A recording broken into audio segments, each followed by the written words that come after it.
Pemirsa, sebaran tenaga medis dinilai belum merata. Wilayah Indonesia bagian timur khususnya masih kekurangan tenaga medis. Lulusan tenaga kesehatan, baik tingkat sarjana maupun SMK Kesehatan, tidak hanya mengandalkan lapangan pekerjaan di Bali dan harus siap merantau.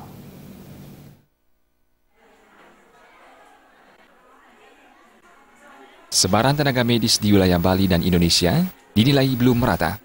Tenaga medis di wilayah Bali terkonsentrasi di daerah Bali Selatan. Wilayah Indonesia bagian timur masih kekurangan tenaga medis. Minimnya tenaga kerja medis yang bersedia bekerja di daerah terpencil mengakibatkan kurangnya pemerataan tenaga medis di Indonesia. Kepala SMK Kesehatan Bali Medika, Gede Rimaya menyatakan, lulusan tenaga kesehatan nantinya tidak hanya bekerja di wilayah Bali, tetapi juga di luar Bali.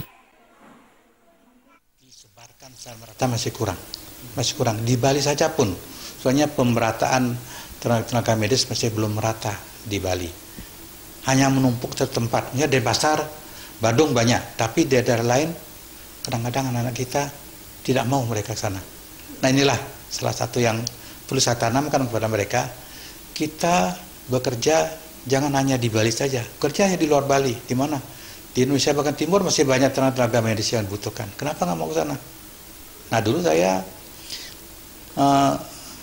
saya begitu selesai dulu, saya mau Kalimantan, saya mau dimanapun, tapi kembali ke kerangka anak-anak kita. Kalau mereka siap bekerja di luar Bali, apalagi Indonesia bagian timur, masih sangat banyak tenaga-tenaga yang dibutuhkan.